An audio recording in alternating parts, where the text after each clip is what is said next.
Monitor Uniritma gimana tadi? Ya, saya masih ini, cuman dia mau dilanjut atau bagaimana? Atau ada Ya, yang... Assalamualaikum. Saya begini, Bang Uco. Ini supaya Daniela dia nertibkan dari jajaran Kristennya. Silakan dibuka dulu Daniela nih. Dia yang bisa diajak musyawarah nih.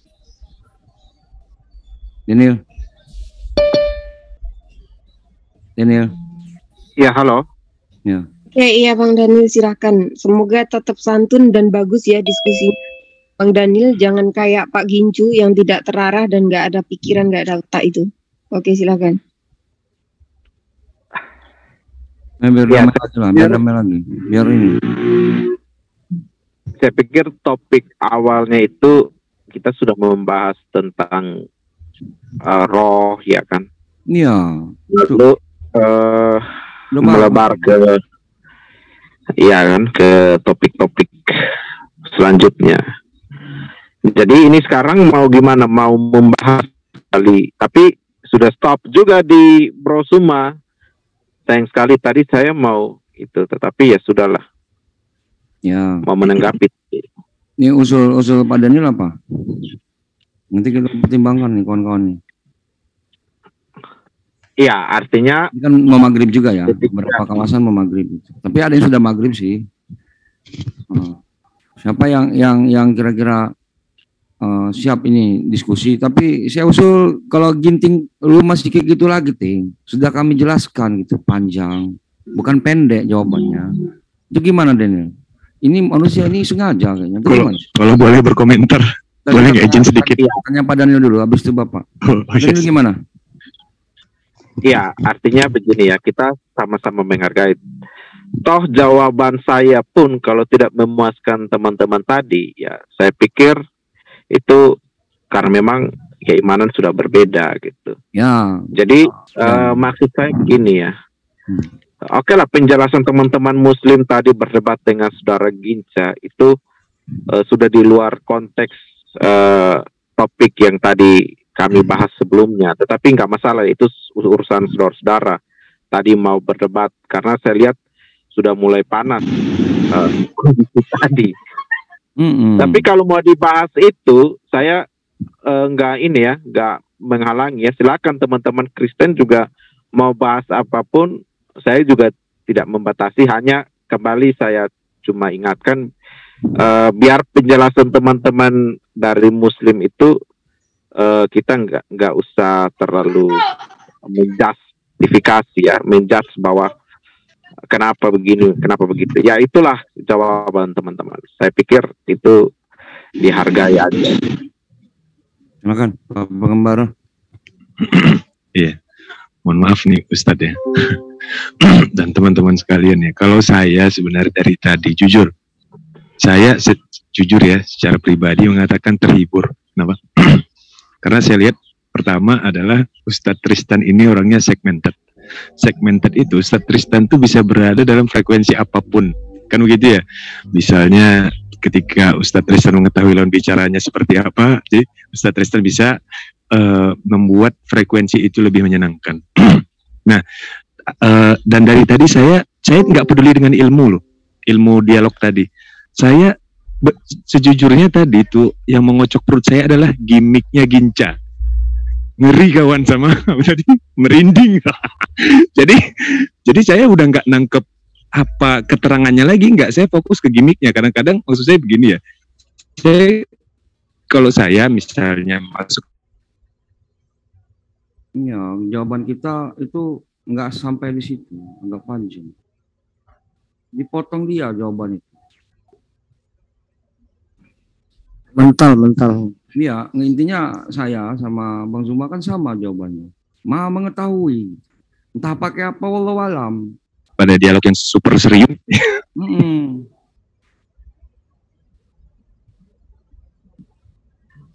Disamakan dengan manusia ini, akal harus mikir, ya lelet jadinya.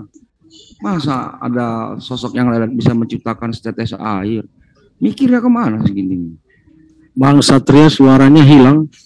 Iya, Mas, suaranya hilang tuh. Iya, udah selesai. Maksud saya, kalau menurut saya ya, tadi kan Ustadz Juma sudah masuk kepada dialog yang substansial ya, sudah sangat serius. Nah sekarang ini kan kita coba relax. Artinya ketika Ustadz Tristan itu kan setiap ucapannya banyak ilmu-ilmu yang tersirat gitu. Saya tetap ambil. Tapi ada bagian-bagian tertentu, misalnya pada saat gilirannya Ginca bicara, itu saya ambil hiburannya. Ngeri kawan. Jadi gimmick itu yang saya tunggu sebenarnya. Bukan ilmunya nggak ada.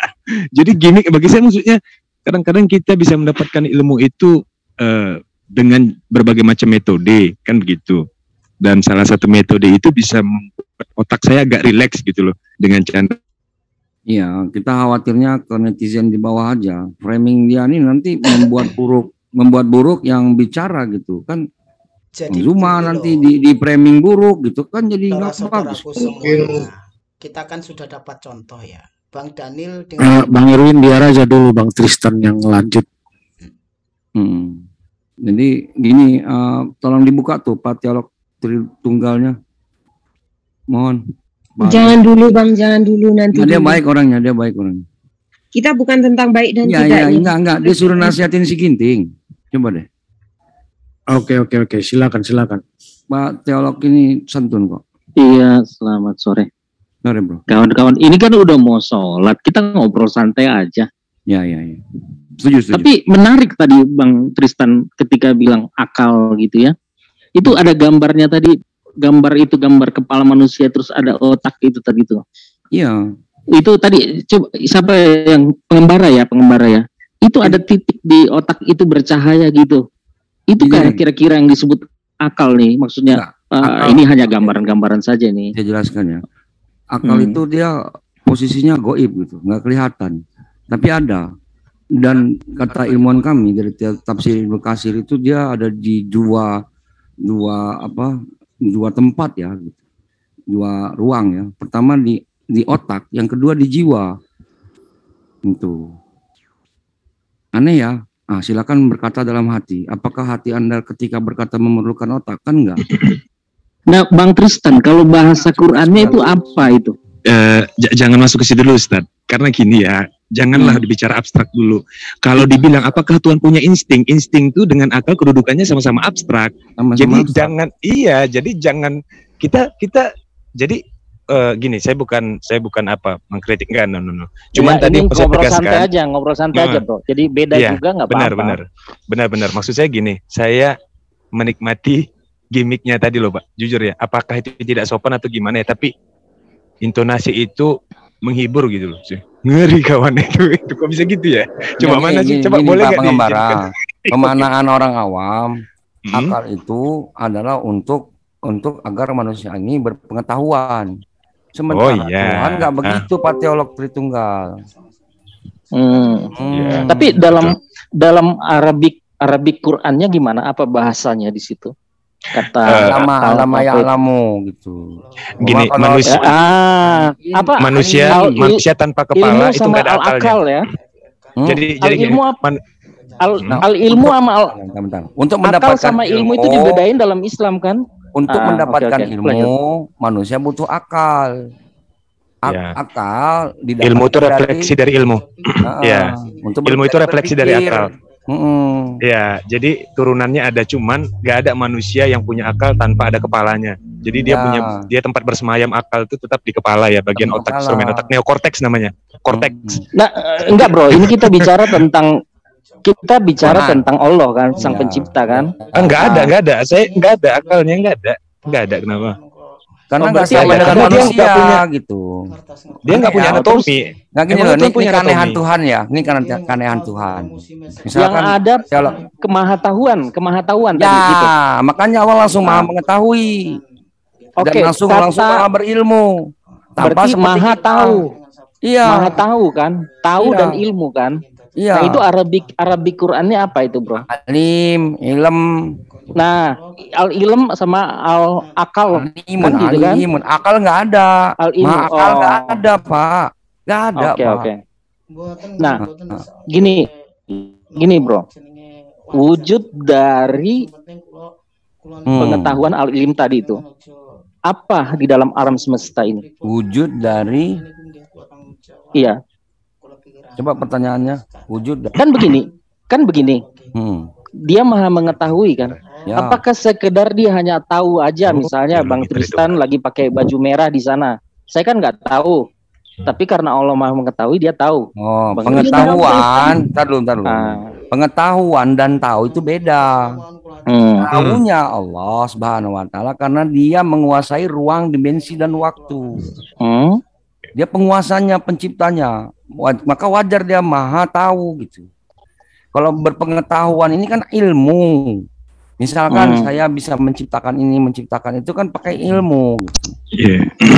Allah Subhanahu wa taala tidak butuh akal dan perangkatnya untuk menjadikan dia ini berilmu gitu. Ya. Jadi gini, saya bisa bertanggung jawab kenapa Tuhan tidak memiliki akal. Yang pertama ya, kenapa ada kata maha di situ?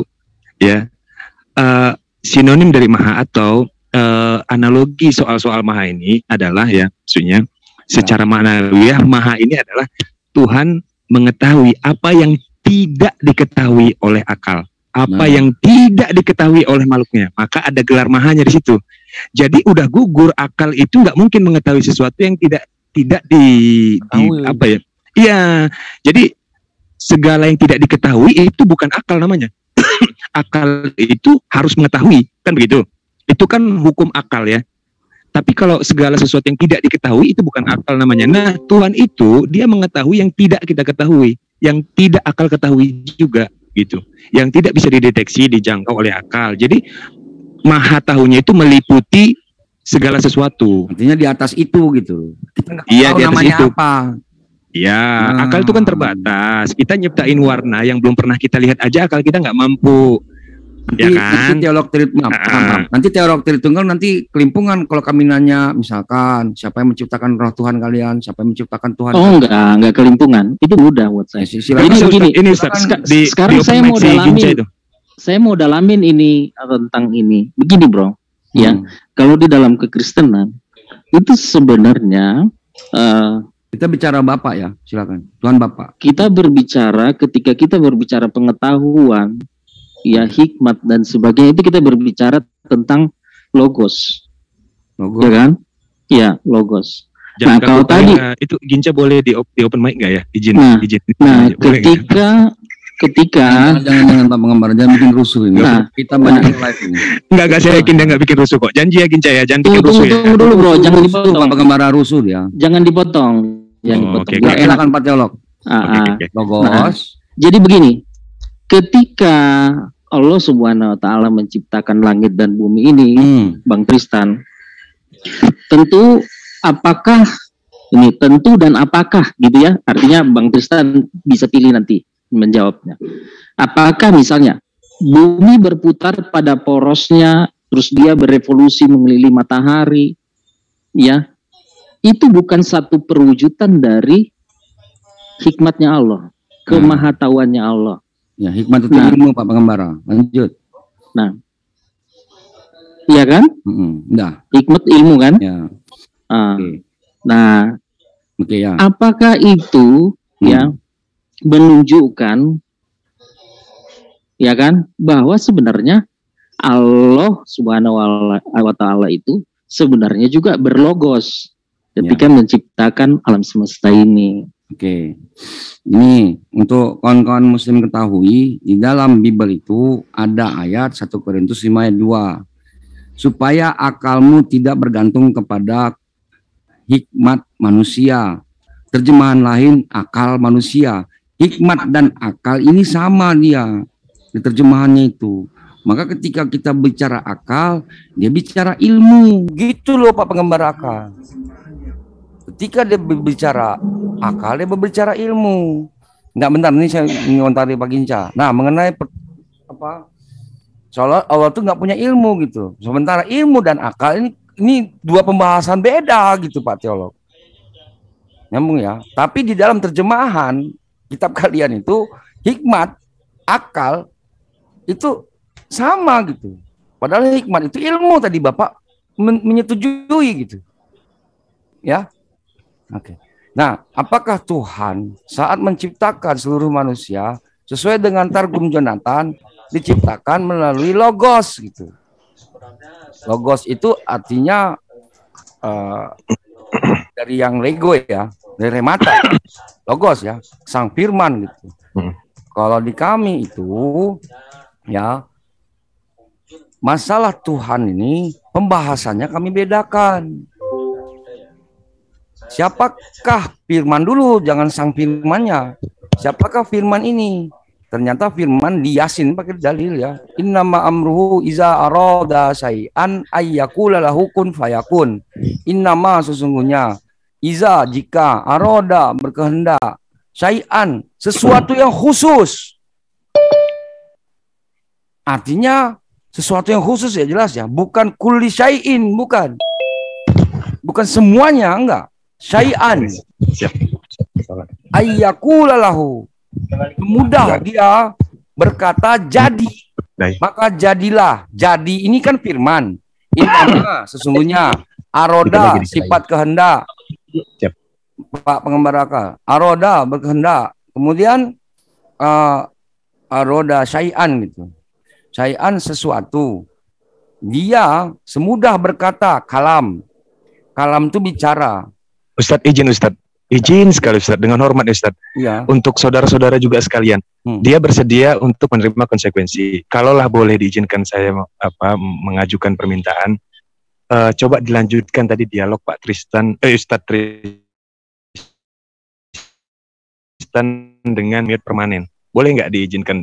Nanti aja nih pertanyaan ini dulu. Nanti aja ya. Oke. Oke, siap. Nah, ayyakulahu. Jadi kata ayyakulahu semudah dia berkata jadi maka jadilah. Bahasa ini bahasa yang bisa dipahami manusia. Jadi misalkan Pak teolog ini ingin membuat botol aqua tanpa harus bekerja dan mengambil bahan-bahannya kemudian diolah gitu, jadi botol. Tuhan nggak begitu.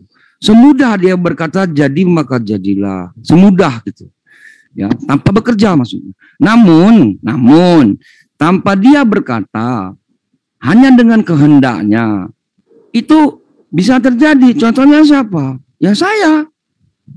Saya ini dengan kehendak Allah diciptakan. Tapi jika Allah Subhanahu wa taala menciptakan satu ciptaan yang tanpa sebab, kalau saya diciptakan dengan sebab akibat orang tua. Namun ada ciptaan yang tanpa sebab. Inna masalah Isa indallah kamasali Adam khalaqahu min turab. Summa qala lahu kun fayakun. Adam diciptakan tanpa ayah, ibu. Isa diciptakan tanpa ayah, ada ibunya, tapi tetap tanpa sebab. Ya, semudah Tuhan berkata, semudah Tuhan berkata jadi maka jadilah. Ini yang dimisalkan Tuhan kami. Namun harus dipahami kata jadi dari hasil bicaranya atau kalamnya Tuhan. Kata jadi ini yang la sotun wala harfun, bukan suara, bukan bunyi dan juga bukan huruf. Bingung kan? Allah tidak berhajat kepada kata ini untuk menciptakan. Kata inilah yang berhajat kepada Tuhan. Maka di Az-Zumar 62 dikatakan Allah pencipta segala sesuatu. Titik, nggak pakai koma. Iya betul Ustaz. Kita bisa Ustaz telanjangi realitas fisik dengan realitas abstrak. Bisa, nanti kita bisa habis-habisan bisa. Oke, tanggapan dulu. Aku tanggapin dulu. Oke. Tanggapin dulu. Siap. Nah, ini kalau saya tanggapin ini, saya jelasin ini bisa-bisa nanti umat muslim jadi Tritunggal semua ini. Jadi begini, Bang Tristan, ketika Allah menciptakan ya, itu Allah menciptakan menurut gambar dan rupa Allah, itu kalau menurut konsep Kristen. Ya. Nah itu makanya ada memang ada hikmat dan ada akal, tetapi akalnya Allah dan hikmatnya Allah berbeda dengan akal dan hikmatnya manusia yang terbatas. Tapi begini cara kerja ya, proses dan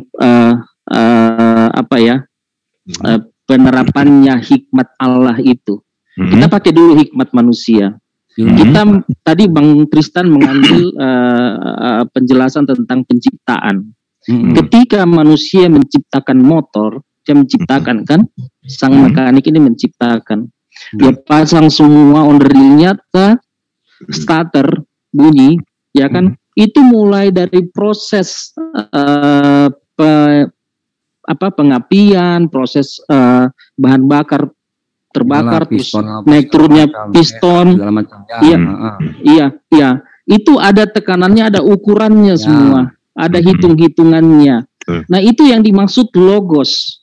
Itu ada logosnya semua. Dan logos itu bukan menjadi motor itu, tetapi dia tetap berasal berasal dari mekaniknya dan tetap terhubung dengan mekaniknya, menunjukkan siapa mekaniknya itu yang menciptakan motor itu. Begitu juga ketika Tuhan itu menciptakan misalnya Bang Tristan. Ketika Bang Tristan bernapas, tidur, dan segala macam, banyak dimensi dalam tubuh Bang Tristan itu bekerja secara otomatis. Sesuai Paham saya, paham. Jadi begini Pak. Paham. Jangan dipotong. Tapi saya kalau boleh nanya, jangan dipotong. Tahan dulu, nanti nggak enak ini. Biar aja kan tamu. Dia tamu.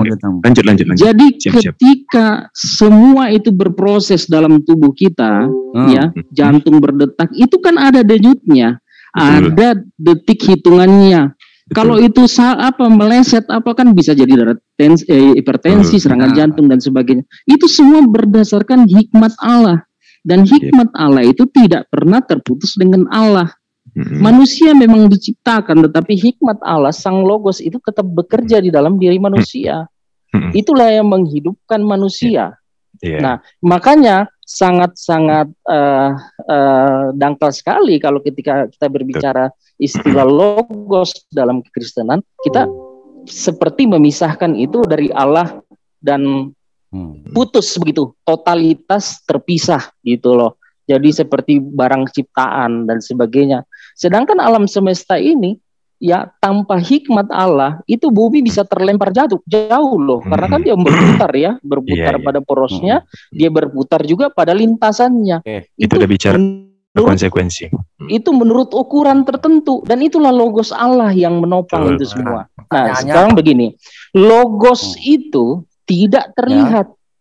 Makanya logos dan roh Allah itu menyatu. Ya, penyataan roh Allah yang tidak kelihatan. Roh itu adalah eksistensi Allah, sedangkan logos itu adalah bukti-bukti keberadaannya. Begitu loh. Silakan. Transcendennya. Bentar Pak Pengembara, saya mau menyebarkannya dulu. Tadi dia mengatakan Tuhan menciptakan itu segala makhluknya ini semuanya sesuai ukurannya, Al-Qamar 49.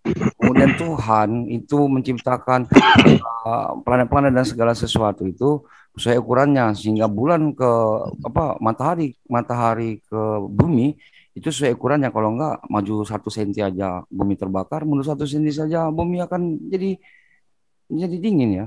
Itu adanya di Quran lagi. Al-Baqarah 255 ya. Apa 155. Jadi gini Pak Pengembara Kal.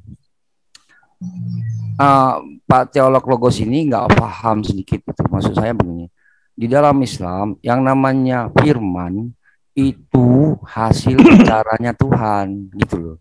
Nah ya, hasil bicaranya Tuhan, walaupun dia menjadi manusia sekalipun, dia nggak bisa disembah. Apa sebab? Perintahnya kita ini disuruh menyembah dirinya Allah, bukan dirinya firman. Gitu. Nah, mereka mengatakan sang logos ini, mereka mengatakan firman itu mempunyai kesadaran gitu. Mempunyai eksternal gitu dan internal. Sementara di Islam itu yang namanya firman itu tidak akan mempunyai kesadaran atas izin Tuhan. Nah, kalau kami Pak teolog, kalau kami menyembah nama Allah di masjid-masjid itu, kan hakikat namanya Allah, kami itu musyrik. Kalau kami menyembah sifatnya Allah, kami itu musyrik. Kalau kami menyembah perbuatannya Allah, kami itu musyrik. Karena itu bukan diri Allah. Wa'budni, firman Allah itu di Tuhan 14. Gitu. Silakan Pak Pengembara. Ya, sebenarnya singkat aja, mau hikmat. Jadi mau hikmat manusia, mau hikmat Tuhan, ada perbedaan yang fundamental. Pertama, hikmat manusia itu terkurung dengan hukum. Hikmat Tuhan tidak terkurung dengan hukum. Pertanyaannya adalah, apakah sesuatu itu bisa bisa terkurung dan terbebas dari hukum di waktu yang bersamaan? Tidak bisa. Bisakah orang terhukum dan tidak terhukum secara bersamaan di waktu yang bersamaan? Tidak bisa. Tidak bisa. Jadi itu harus terpisah. Cuman gini, Itu ya, itu jawaban singkatnya aja.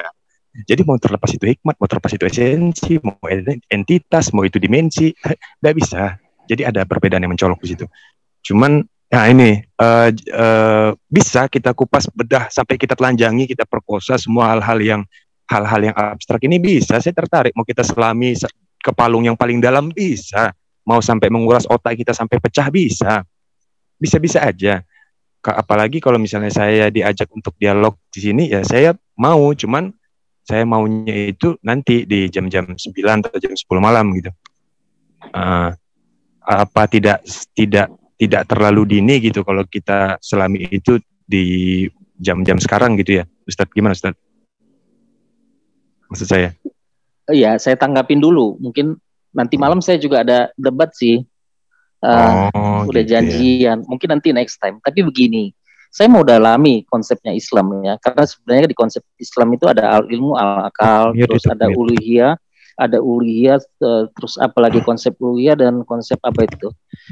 Klasifikasi itu nggak ada masalah. Jangan itu dipotong, klasifikasi. Jangan dipotong dulu. Jangan dipotong dulu. Iya. Tolong. Supaya tapi jangan dibangun silogisme yang tertolak gitu loh sama Islam. Biasain bro. Kan memungut istilah Islam gitu. Bro, biasain mendengar dulu baru menanggapi bro. Supaya jangan salah paham. Ya. Ya, saya tahu istilah-istilah itu dan memang saya ingin berdiskusi untuk teman-teman bisa mengungkapkan itu, menjelaskan itu. Itu maksud saya. Tapi ini minta tanggapan atau apa nanti nih ujungnya? Bakal minta tanggapan, minta jawaban, atau minta reaksi, atau tidak? Tapi saya lihat dari adat bro berdiskusi, saya malas dengan bro. Karena belum maksudnya selesai, ujungnya gitu dipotong. Makanya didengar, supaya paham. Iya, saya bakal dengar 2 jam, tapi permintaan nanti dari Bapak itu ingin dijawab, ingin direaksi, ingin ditanggapi, ingin dikritik, ingin diapain? Bro, nggak usah takut sama saya, bro. Berarti didiamin nggak apa-apa ya? Enggak, tenang aja. Saya kan tadi bro udah bilang mau silakan. berdiskusi, tapi waktu kan. Makanya saya ini menarasikan itu.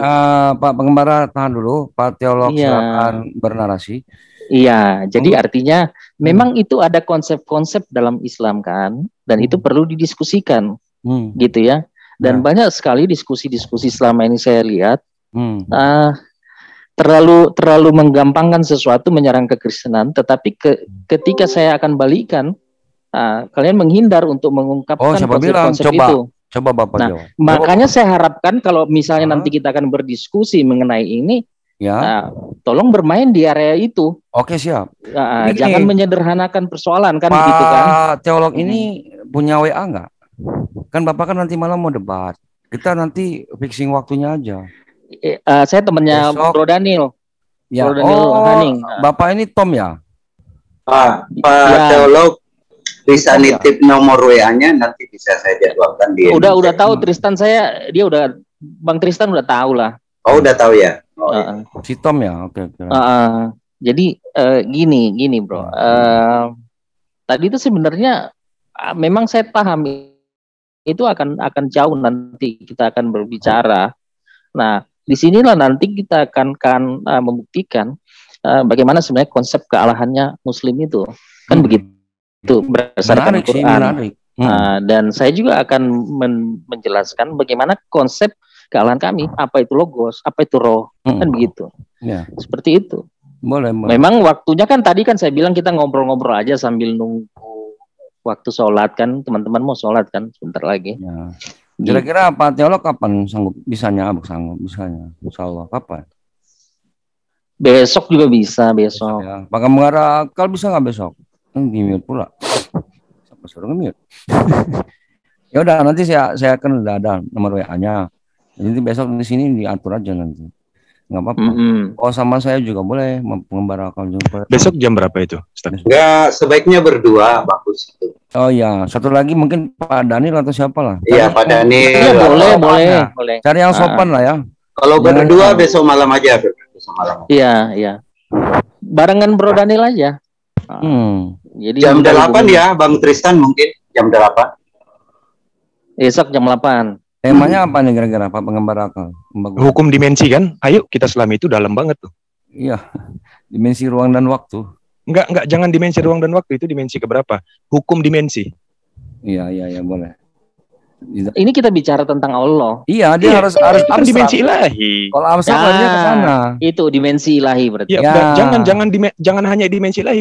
Kan komparasinya kan Yesus kan ujung-ujungnya. Ruang waktu dalam dimensi dalam alam itu kan udah jelas. Iya. Alam dalam Jadi hukum spektrum dimensi cahaya dalam energi dalam pokoknya Tuhan.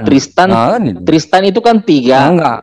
Tan itu Salah, Pak. Ini nama batu. Dalam bahasa Spanyol batu yang keras kan ketipu kan dengan nama batu karang dong, batu karang. Petrus keras, ini. Batu keras.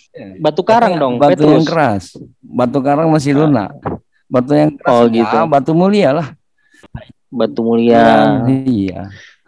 Yaudah. Kalau Tris main poker Ya, beda lagi, pengembangan Tris gitu, beda lagi tuh. Allah dan hukum dimensinya gitu ya, Allah dan hukum dimensi. Enggak mau dimensi saya, ilahi. Artinya dimensi itu nanti kita bedah semua dimensi. Ya, dimensi kan ada miliaran. Jadi hukum dimensi aja.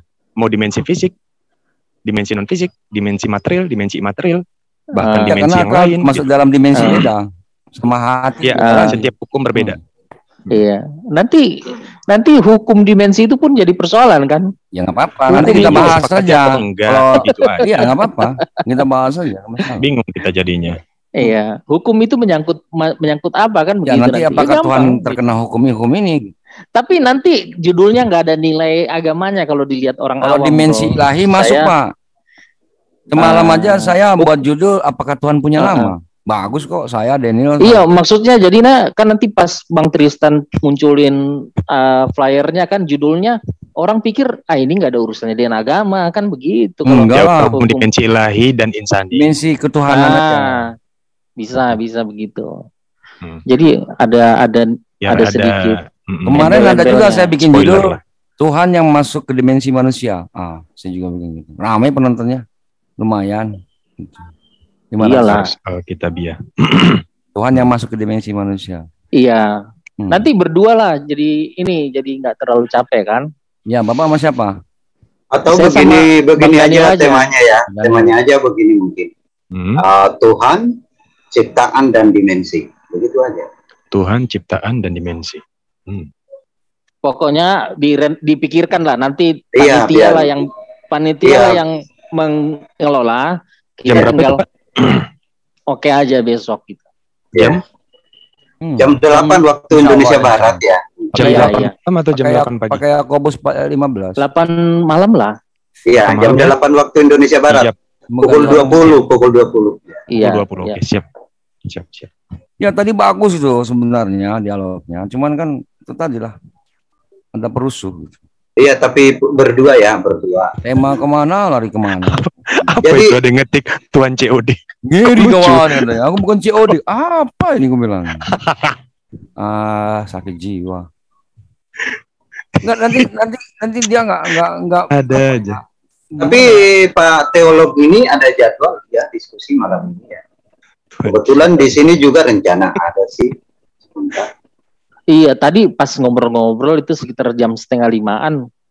Teman WA tuh ada 3 lawan 3 gitu. Tapi kan kurang 2 temennya. Jadi ya aku ikutan malam ini. Ya bagus juga lah kalau besok malam. Ini mengatakan begini tadi. Disiapin materi. Hati-hati kalian nanti bisa jadi Tritunggal atau teolog. Gimana tadi Pak? Oh iya betul bro. Itu menarik. Gimana gitu dong? Ini perlu waspada saya untuk karena kan ya ini biar ada bocoran sedikit ya. Kan apa sih gimana sih bacanya ilmu? Husaima silakan dibuka mic-nya dulu. Mic-nya jangan ditutup Pak, jangan ditutup mic-nya Pak Husaima. Silakan ilmu. Iya. Itu dengan Allahnya sendiri terpisah apa tidak, Bro? Kan begitu. Oh iya. Terpisah. Gini loh. Kita kan memasuki ranah Tuhan ya. Tapi nanti ada kisi-kisinya nanti ke sana. Ini misalnya satu hal. Besok saja dituntaskan itu Bang Tristan. Iya. Itu tadi. Saya mengenai kisi-kisi juga sama dia. Oh iya, oke lanjut. Tuhan itu wujud. Itu ada. Ya. Tuhan itu ada bukan dari ketiadaan. Bukan kayak manusia. Manusia dimulai dari tiada menjadi ada. Tapi Tuhan itu tidak seperti itu. Karena dari Saka Misteri Sayun. Tuhan itu ada, selalu ada. Bukan ada dari ketiadaan. Adanya Tuhan itu terdahulu. Dan maha awal. awal itu dimulai. Dia maha tiada dimulai, sehingga dialah memulai segala sesuatu. Artinya dia selalu ada. Kapan dia ada? Tidak begitu bahasanya. Nggak pantas bertanya kapan Tuhan ada, karena Tuhan sudah ada sebelum waktu ada. Tuhanlah yang menciptakan waktu. Begitu Pak Teolog. Gimana kira-kira? Iya, bagus itu. Tapi kan harus, kalau besok mungkin diskusinya pakai ayat Quran ya, atau hadis ya. Ada atau pakai tafsir. Jadi kita enak gitu bahasnya. Nah, kalau saya sih memang Tuhan itu kan secara ontologis dialah yang ada. Saya justru khawatir Pak Teolog Tritunggal ini jadi mualaf. Oh gitu. Iya. Enggak. Nanti jadi Tritunggal semua kawan-kawan. Insya Allah ada di Quran semua jawabannya. Jadi gini, ini ya, ini kisi-kisinya gini. Ini uji yang sederhana. Angka kita 0 sampai 9. Coba sebutkan angka yang tidak menyentuh angka 0 sampai 9. Coba sebutkan angka itu. Ada nggak? Kayak teka-teki, ada hadiahnya nggak kalau tidak? Ada nggak?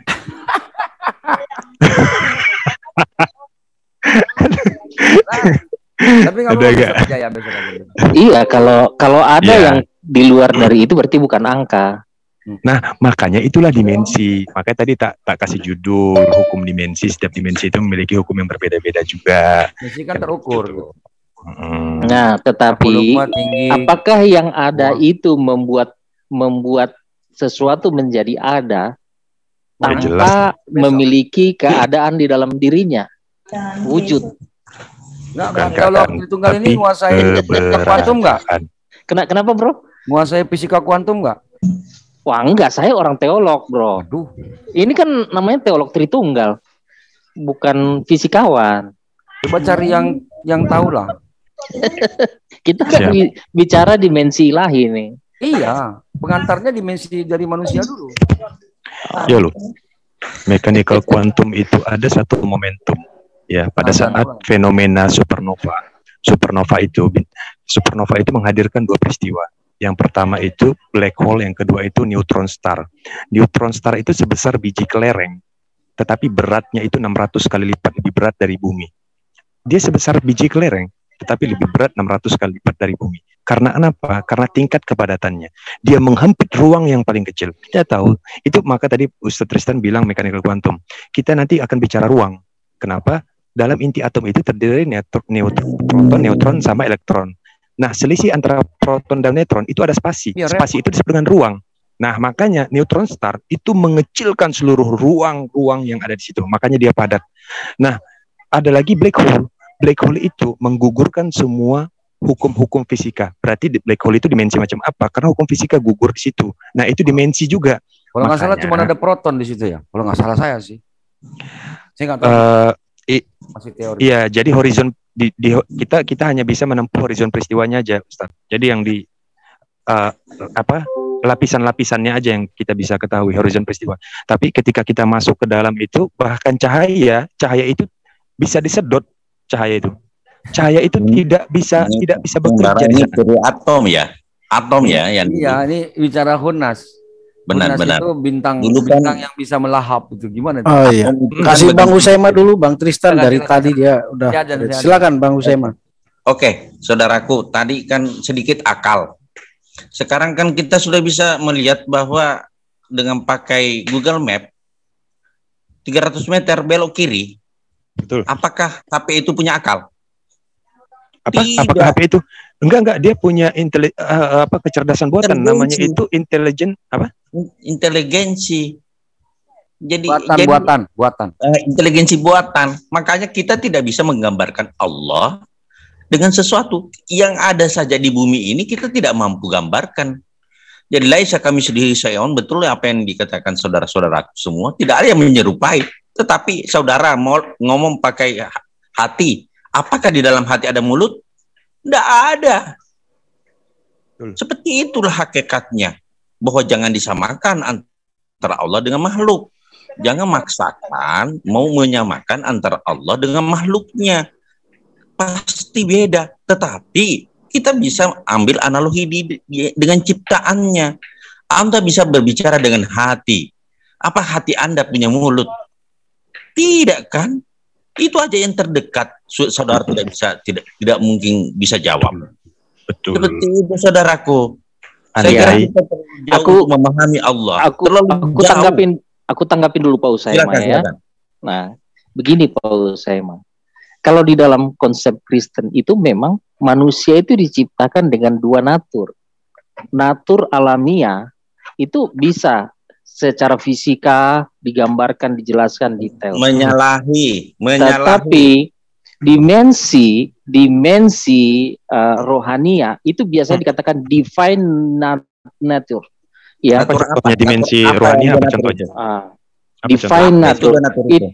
Itulah yang tadi Pak Usaima jelaskan. Ketika hati itu berbicara, apakah hati itu punya mulut? Nah, divine hati nature butuh hormon loh. Divine itu secara fisika, artinya hati dalam bentuk fisik, ya kan? Tetapi ini kan kita divine naturnya. Divine nature ini adalah natur yang berasal dari Allah sendiri. Apa ya? contohnya? Contohnya apa? Seperti yang dibilang tadi Pak Usaima, ketika hati berbicara. Nah, apakah memang hati itu punya mulut? Nah, sebenarnya begitu juga. Makanya kita itu menyebut itu Allah itu roh. Karena Allah itu berbicara. Tetapi dia nggak punya mulut, kan begitu. Jadi boleh nggak ya saya lepasin di sekarang nih atribut di diri saya ini saya lepasin dulu sebagai orang dogmatis. Saya pengen membantah itu dari perspektif ateis. Silakan saja, silakan saja. Oke. Yang namanya hati itu fungsinya apa aja? Jelasin aja, bro. Jelasin aja. Secara fungsi. Jadi dia sudah ada fungsinya ya. Setiap organ tubuh itu memiliki fungsinya masing-masing. Nah, lantas saya ingin bertanya kan, timbul pertanyaan saya, dari mana ada dimensi-dimensi rohani ini yang bisa eksis di dalam diri manusia? Apakah akal? Apakah iman? Iman itu bergantung dengan akal. Kenapa? Contohnya tidak ada orang gila yang beribadah. Tidak ada. Jadi dari mana unsur-unsur rohaniahnya itu? Untuk melihat dan mengetahuinya dari mana? Perasaan cinta. Cinta tanpa hormon serotonin, kita nggak akan mungkin bisa mencintai seseorang. Sama dengan orang gila yang produksi hormonnya sudah tidak berfungsi, bukan tidak berfungsi, tidak stabil, tidak normal, ya. Betul. Oke, itu dari amigdala. Tanpa amigdala, kita nggak bisa merasa sedih, kita nggak bisa merasa senang, kita nggak bisa kecewa. Tanpa amigdala, pertanyaannya di mana sisi-sisi rohani? Saya sebagai ateis bertanya. Oke, saya jelasin ya, kawan ya. Ini. Misalnya hati, fungsi hati salah satunya kan menetralisir racun. Betul. Dia menghasilkan enzim nanti akan menetralisir. Salah. Jangan dipotong dulu, oke lah. Nggak bisa. Hati yang kasar dengan hati yang halus Anda mau samakan. Beda. Jawab yang halus. Makanya saya jawab dua-dua. Saya mau jawab dua-dua. Saya mau jawab dua-dua. Racun salah itu. Kalau saya mau jawab dua-dua, Pak, gitu ya. Apapun istilahnya dalam kedokteran, taruhlah saya salah, saya kan bukan dokter, tetapi ada fungsinya secara fisikal hati itu ya. Artinya dia menghasilkan enzim atau apa, dia menetralisir segala macam, ada mekanikalnya secara fisik. Ya. Nah, itu Allah menciptakan manusia dengan hati dalam arti fisikal ini ya. Itu punya sistem, punya kinerja, punya hukum-hukum tertentu, ukuran yang harus dia produksi berapa, enzimnya, bagaimana dia menetralisir. Itu ada logos, itu adalah logos bagi konsep Kristen. Itulah hukumnya Allah yang ditaruh di dalam fisikalnya. Tunggu dulu, fisikalnya manusia. Jadi ketika Allah menciptakan alam semesta termasuk manusia, dia menaruh hukumnya di situ. Nah, kita bicara sekarang, bicara yang aspek divine naturnya, ya hati dalam arti natur, kan begitu. Nah, hati juga ini kan seperti berbicara. Biasa orang bilang suara hati. Nah, ini kita harus mengkajinya dari dimensi bukan fisika lagi dong, tetapi metafisik. Kan begitu. Metafisika. Nggak bisa, saya secara ateis punya dasar bahwa kenapa ada hati itu tunggu dulu, memiliki saya selesaikan, Bro. Paling satu kalimat lagi secara fisika.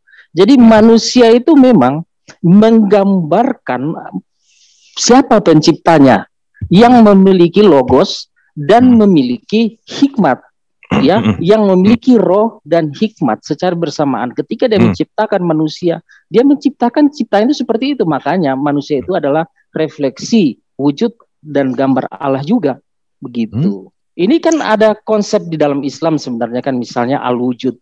Nah, saya pernah baca bahasa, tapi tugas teman-teman lah yang menjelaskan begitu. Enggak, ini kan lakon saya sebagai ateis tuh, Mas. Oke. Saya, lakon saya. Silakan. Pura-puranya gitu. Lalu saya bilang, loh, di mana eksis natur ilahi itu di mana? Saya bilang karena semuanya masuk akal. Kalau natur ilahi itu tidak butuh tempat bergantung, maka tidak ada orang yang tidak maka akan ada orang gila ya yang beriman. Kenapa nggak ada orang gila yang beriman? Kalau hanya soal eksistensi keberadaan manusia ini, itu sangat-sangat bisa dijelaskan itu dengan ilmu pengetahuan, cara kerja fungsi tubuh ini itu udah tergambar semua dan semua bisa dimanipulasi. Masalahnya, apakah natur ilahi bisa dimanipulasi? Karena hati aja bisa dimanipulasi. Jangan salah, pengetahuan juga bisa dimanipulasi. Akal, otak manusia juga bisa dimanipulasi. Salah satu bentuk manipulasinya adalah ilusi optik, fata morgana. Ketika kita berada di padang pasir, kita melihat bahwa pantulan cahaya itu seperti air, padahal enggak. Itu reaksi kimia. Jadi semuanya bisa dimanipulasi. Seharusnya kalau natur ilahi enggak bisa dimanipulasi. Jadi di mana natur ilahinya? Di mana letak natur ilahi itu? Coba. Oke, saya jelasin ya. Ya. Jadi ketika manusia diciptakan dalam fungsi, misalnya kita bicara fungsi hati, misalnya ginjal, jantung, segala macam, kan ada logos Tuhan di situ yang mengatur kinerjanya itu secara tetap maksimal. Ketika misalnya terjadi benturan, terjadi tabrakan atau terjadi hantaman dan sebagainya, itu manipulasi. Nah, seperti begini, saya cerita satu peristiwa ya. Dulu waktu saya masih SD lah kira-kira, saya punya teman, dia naik di atas kerbau itu kan punya tanduk. Nah, kerbau ini goyang, bergerak, dia terlempar dan pahanya nancap itu di ininya ya. Nah, habis itu sejak saat itu dia tertawa, bukan nangis loh, bukan menjerit-jerit, dia tertawa terbahak-bahak ya. Jadi satu benturan menghantam bagian tubuhnya. Di situ ada sistem yang bekerja, itu logos ya, sudah ditentukan. Nah, itu mempengaruhi kejiwanya. Jiwa ini masuk dalam aspek rohania. Ya, kemudian ekspresinya timbullah tawa, tetapi air matanya juga keluar, ekspresi fisiknya keluar, begitu. Jadi manusia ini satu, ya, satu eksistensi, tetapi memang ada beberapa substansi di dalamnya, dan logos Allah dan roh Allah itu menopang ciptaannya. Contohnya manusia ini yang kita bahas ya, dan itu terjadi seperti itu. Ketika ada benturan, ada manipulasi, itu kan manipulasi sebenarnya. Terjadi menghantam sudut-sudut fisiknya, itu juga bisa mempengaruhi aspek rohaninya. Begitu kawan. Oke, saya masuk ke tahapan yang lebih ekstrim. Kalau hanya ditanduk kerbau, dia menghadirkan satu reaksi yang tidak umum, ya, lalu itu diidentifikasi sebagai aspek natur ilahi, maka bagaimana dengan orang yang terkena dengan mental disorder, psikopat? Psikopat itu ketika dia menghabisi nyawa seseorang, dia melakukan perbuatan yang bahkan melampaui batas-batas kemanusiaan, ya, batas-batas kemanusiaan ya, tidak manusiawi. Dia tidak merasakan apapun. Itu sifat psikopat. Apakah di situ natur ilahi juga termasuk? Oke. Jadi begini. Ketika kita melihat misalnya penyimpangan psikologis, misalnya psikopat, kan begitu. Itu biasanya kalau orang psikologi dia akan menganalisa dari pertumbuhan. Misalnya kalau dia psikologi pertumbuhan anak, dia akan analisa begitu, ya kan? Karena ada psikologi ini kan ada bermacam perspektif juga kan. Ada yang pakai metodologi perkembangan, dia pakai, ada juga yang analisa Sigmund Freud, ya kan? ID, ego dan sebagainya. Nah, tetapi itu iya. Tapi di dalam perkembangan anak ini, dalam perjalanan kehidupannya, di titik mana dia terjadi mengalami trauma biasanya kalau dalam istilah psikologi.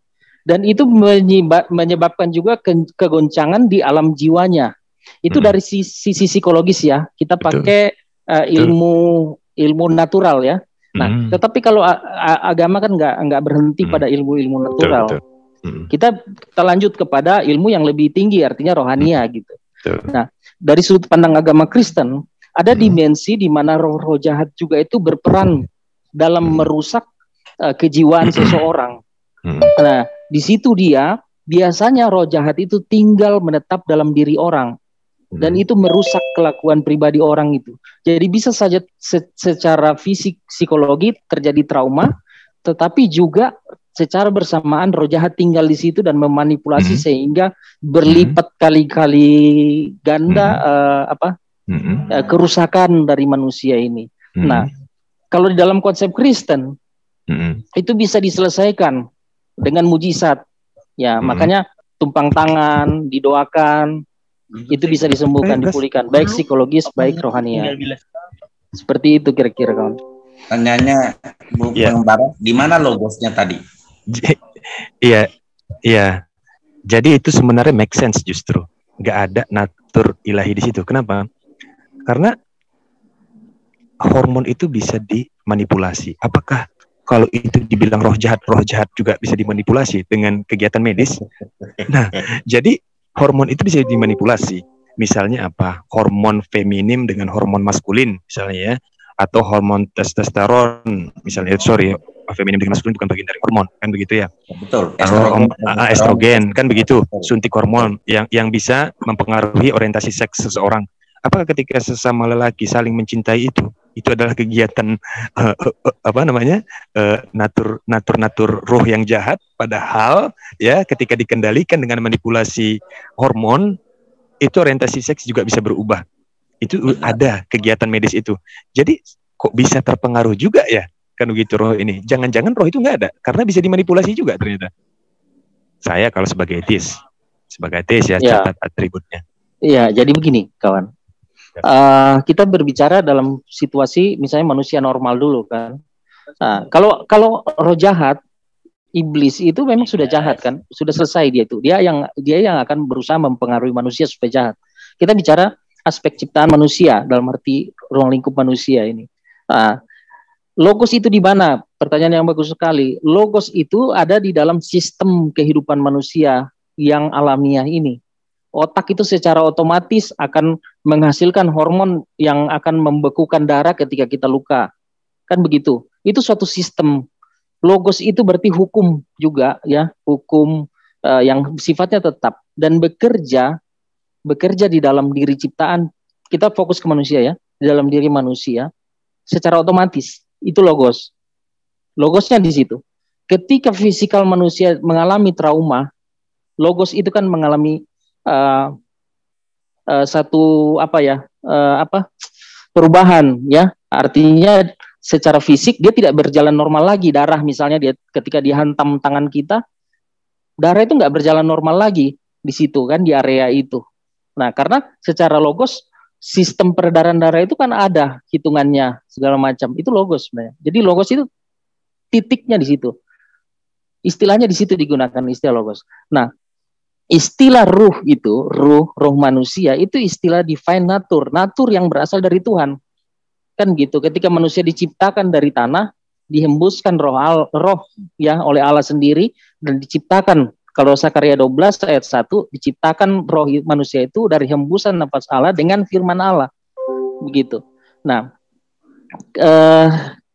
ketika terjadi benturan dan trauma, ini bisa terjadi kerusakan. Kapan ini? Ketika manusia sudah jatuh dalam dosa, kalau kita mau masuk ke ini ya, ke atas terlalu jauh lagi nanti. Tapi kita berbicara tentang manusia yang dalam keadaan sekarang, yang fisiknya rapuh, mudah rusak, mudah sakit, dan mudah hancur, kan begitu. Nah, ini kita bicara dalam kondisi manusia yang dalam kondisi seperti itu. Nah, aspek divine nature itu ya roh manusia itu berbicara tentang pikiran perasaan manusia yang abstrak, tidak kelihatan secara fisik. Nah, makanya kita pakai ilmu yang metafisika dalam mengkaji itu. Seperti itu. Oke, saya tanya dulu. Ada berapa lapisan hati berdasarkan pemahaman saudara? Oh, saya nggak tahu itu. Kalau secara fisikal saya nggak tahu karena kan saya bukan dokter. Nggak, bukan secara gaib, secara abstrak. Berdasarkan ayat Bible. Oh, kalau bicara hati dalam arti divine naturnya manusia, itu ada suara hati, ya, ada suara hati. Dalilnya di mana? Oh, bisa saya tunjukin sekarang, tapi kan ini obrolan santai.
Jadi tergantung siapa pemilik hati.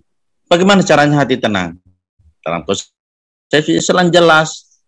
Itu saudaraku. Jadi ya silakan nanti diskusi panjang lebar, yang pasti bahwa ini harus kembali kepada Alkitab. Begitu Pak Pengembara. Dalam konsep Kristen juga hati ini, misalnya ya kita pakai kata kardia. Kardia itu kan asal katanya kan kardiovaskuler dan segala macam, itu berlaku dalam kedokteran medis kan. Tapi itu kardia dalam arti medis itu kan bicara tentang fisikalnya. Tetapi kardia juga dipakai di dalam di dalam aspek divine natur, rohania, yang berarti hati sanubari. Nah, suneidesis tadi misalnya hati nurani. Kalau dalam bahasa Ibrani itu kadang-kadang dipakai istilah levav. Itu juga berbicara tentang hati. Tetapi levav ini bisa berarti arti dalam arti fisik, medis, kedokteran bisa meneliti itu. Tetapi levav ini juga bisa berarti yang abstrak dan sifatnya divine natur. Gitu. Iya, silakan pengembara akal. Saya mungkin 5 menit lagi, 10 menit lagi, bro. Ada keperluan ini. Artinya saya akan tegaskan bahwa ternyata dari apa yang disampaikan tadi itu tidak memenuhi syarat konsekuensi logis. Kenapa tidak memenuhi syarat konsekuensi logis? Harusnya kalau mau melihat aspek natur ilahi harusnya masuk kepada proses biologis, yaitu sperma menuju ovum, lalu kemudian terjadi ovulasi. Dari mana kesadaran sel sperma itu bisa sampai ke sana? Kan begitu tuh, seharusnya.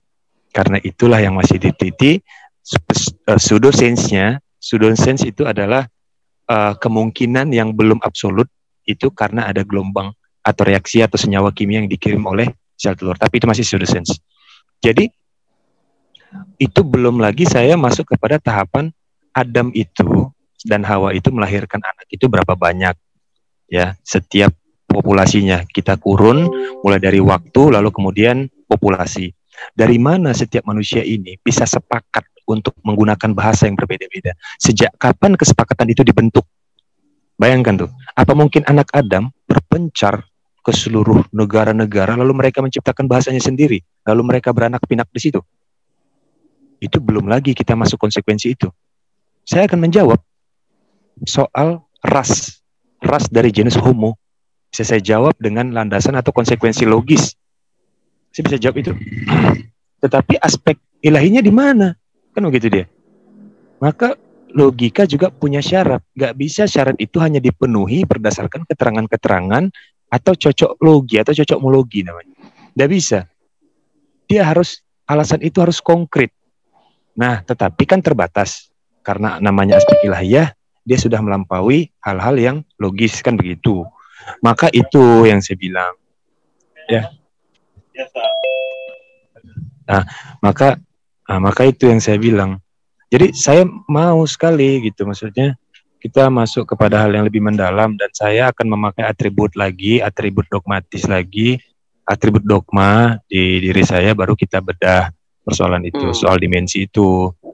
Artinya di sini kita akan coba mencari tahu bahwa dimensi Tuhan itu ada, dimensi manusia itu ada. Tetapi kita harus catat, jangankan dimensi Tuhan, untuk menjadi Tuhan itu juga punya syarat, dan syarat itu harus dipenuhi. Syarat yang paling utama supaya bisa menjadi Tuhan itu harus menciptakan sesuatu, mengadakan sesuatu dari ketiadaan. Itu menciptakan, belum menghidupkan lagi. Itu menciptakan, dan syarat itu harus dipenuhi. Kalau syarat itu hanya dipenuhi berdasarkan klaim, berdasarkan cerita, berdasarkan pengakuan, ya, tapi tidak ada pembuktian, maka semua orang bisa mengaku jadi Tuhan. Sebagaimana Firaun mengaku sebagai Tuhan. Semuanya bisa mengaku sebagai Tuhan. Maka kita di sini kan ingin melihat sebenarnya mana Tuhan-Tuhan atau mana Tuhan yang memenuhi syarat. Karena Tuhan butuh syarat. Siapa bilang Tuhan gak butuh syarat? Tuhan butuh syarat. Untuk menjadi Tuhan butuh syarat.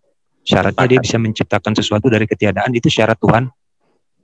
Coba tunjukkan Tuhan itu tidak butuh syarat. Gak mungkin. Gak mungkin. Kan begitu dia. Ya, aku tanggapin ya. Sedikit lagi aku tanggapin gini, bro. Kalau kita berbicara logis, sebenarnya itu ada dua hal. Ya, logis itu ada dua ranah yang dibahas, empirisme dan rasionalisme. Ya. Gitu.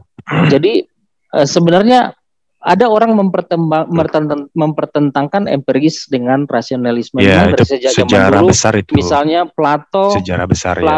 berhadapan dengan muridnya sendiri Aristoteles kan. Nah, rata-rata yang turunan jadi yang menghasilkan hukum-hukum misal fisika itu dari Aristoteles, murid-murid Aristoteles seperti Pythagoras dan segala macam memang di atasnya, tapi itu Aristoteles pun lebih mengacu ke ajarannya Pythagoras. Nah, mungkin Newton apa segala macam itu ke situ. Nah, itu sepertinya bertentangan gitu ya. Tetapi di dalam kekristenan analisa empiris dan rasio ini tidak dipertentangkan, tetapi terkombinasi dengan adanya doktrin antara logos dan roh itu, ya. Jadi Allah yang adalah roh itu berlogos ketika dia menciptakan alam semesta ini. Nah, itu nanti bisa dijelaskan dari aspek situ antara empirisme dan rasionalisme gitu. Nah, hasilnya itulah yang baru diterima logis apa tidak logis gitu. Jadi ketika kita membicarakan sesuatu yang bersifat ruh, ya, Anda gali secara empiris itu akan repot. Tetapi logos itu bisa digali secara empiris.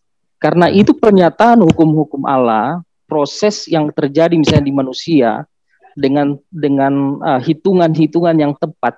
Itulah artinya manusia itu diciptakan oleh Allah sendiri dengan logosnya, karena dari ujung rambut sampai ujung kaki manusia itu berjalan hidup sesuai dengan hukum-hukum Allah. Jantungnya berdetak, darahnya mengalir, itu ada hitungannya semua. Itu logos, itu bisa ditelaah secara empiris. Seperti itu. Nah, ketika kita mau bahas ini, kita harus bisa yang Bro mau tembak ke saya sudut rasionalnya atau sudut empirisnya begitu. Tetapi ketika Bro mengatakan Bro ateis dan mengakui bahwa kalau jadi pencipta itu harus dia menciptakan dari tidak ada. Nah, itu sebenarnya sudah bukan ateis, karena ateis itu berpikirnya begini. Ada sudut rohani dalam diri manusia, ada aspek rohani dalam diri manusia. Itulah yang menghasilkan segala firasat tentang Allah, segala konsep tentang Allah itu. Nah, karena ada divine nature dalam diri manusia. Jadi dari manusia, bahkan Allah itu pun terkonsep dari manusiawinya itu. Berbeda. Jadi ketika Bro menjelaskan itu bahwa pencipta itu, Allah itu harus mencipta dari ketiadaan, karena dialah yang ada itu sudah Bro sudah beranjak, bukan ateis lagi, mau nggak mau gitu loh. Jadi sulit saya tanggapi ketidakkonsistenan Bro dalam berargumen. Gitu. Jangan begitu. Sebenarnya bisa, iya, maksudnya Allah yang mana yang Bro maksud di situ kan jadi bingung kan, gitu. Kan yang abstrak, the ultimate truth. Jadi gini, kalau saya bilang ada perbedaan. Jadi gini, apalah perbedaan eternal, divine, infinite, unlimited, transcendence? Apa bedanya itu semua? Itu kan wujud-wujud dari dimensi ilahi. Istilah aja yang membedakan eternal, divine, infinite, unlimited, terus apa lagi, unidentified, ultimate truth, terus juga causa prima, transcendence, kan gitu. Tapi kalau mau berkiblat pada empirisme dan rasionalisme, perdebatan itu yang dilahirkan oleh Thomas Hobbes, John Locke dan kawan-kawan, produk barat itu sudah gugur.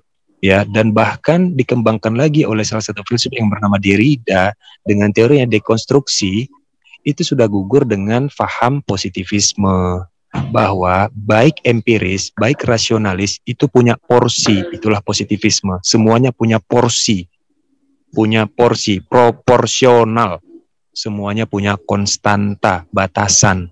Keduanya, baik rasionalis punya batasan dan empiris punya batasan. Itulah paham positivisme. Itu yang pada saat itu dialog itu membahas bab soal keesaan, bahwa semua ini esa. semua ini esa karena gak ada yang sama. Jadi kalau saya tetap bertahan, mana natur ilahinya? Karena natur ilahi hanya bisa dijabarkan dengan cara abstrak, tidak dengan cara yang konkret. Sedangkan saya menuntut hal-hal yang konkret. Kan begitu dia. Nah, sejak kapan saya menganggap bahwa akal itu konkret? Sejak saya mengetahui akal itu bersemayam di dalam otak yang disebut dengan korteks. Walaupun akal abstrak, tetapi dia konkret. Konkret itu apa? Pembuktiannya bisa ada bahwa tidak ada orang yang tidak punya kepala tapi punya akal. Gak mungkin, kan begitu dia. Dan korteks itu hanya dimiliki oleh manusia, simpanse nggak punya.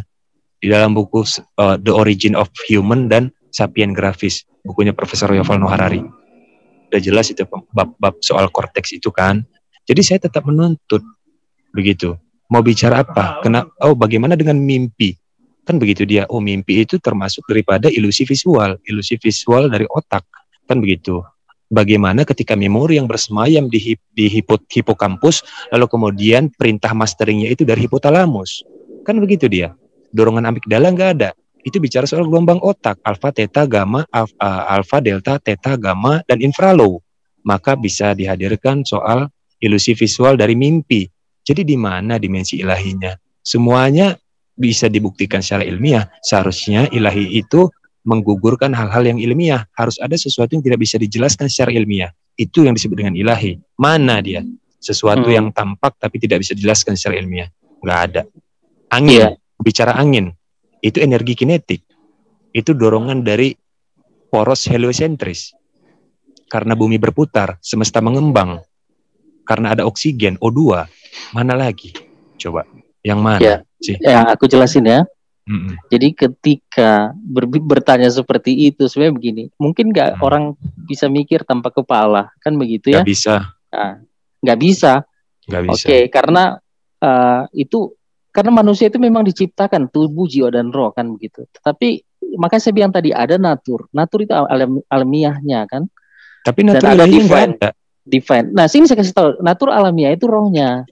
Ketika roh itu keluar meninggalkan tubuhnya, semua hipotalamus tadi, jaringan-jaringan itu berhenti bekerja semua, bro. Semua yang bro bisa teliti dan jelaskan secara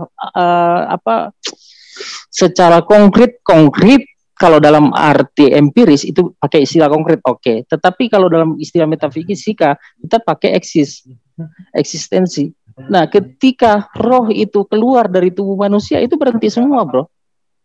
Ya, tetapi apakah roh manusia itu dia sudah tidak punya perasaan dan segala macam?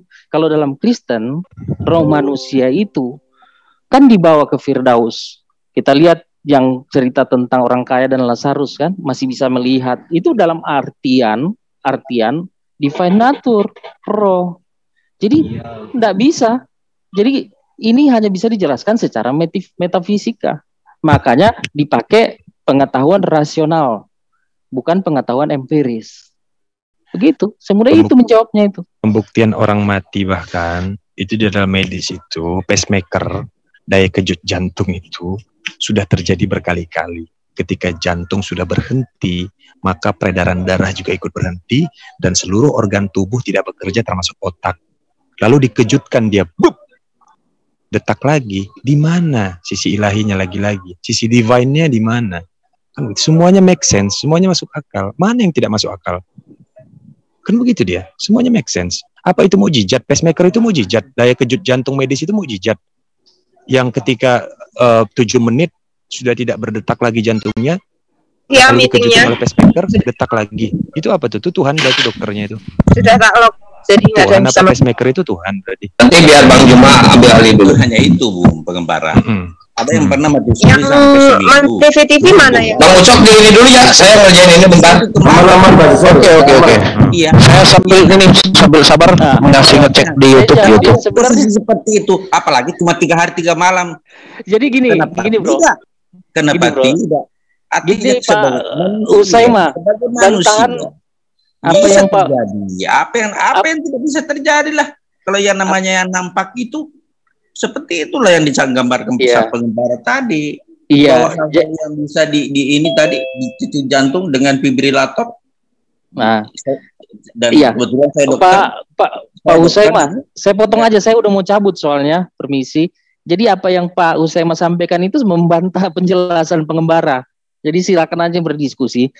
Saya mau pamit dulu ya. Jadi itu bagaimana? Jadi apa yang Pak Usaima menjelaskan itu, itulah ya jawaban untuk Pak pengembara. Oke, saya ada keperluan ini. Tidak, saya satu jalur dengan pengembara. Oh gitu, enggak apa-apa. Mungkin Bapak berpikir satu jalur, tetapi sebenarnya beda jalur. Biasa orang begitu, Pak. Oke, aku udah permisi dulu ya. Udah, saya tadi sudah bilang 10 menit nih. Soalnya ada keperluan ini mau keluar. Oke, nanti kita lanjutkan besok ya diskusinya. Mungkin itu hanya teaser aja lah. Oke, kawan-kawan, thank you banget. Ya, selamat malam. Malam. Siap. Sedikit Pak Pengembara, saudaraku. Memang betul bahwa banyak kejadian-kejadian yang salah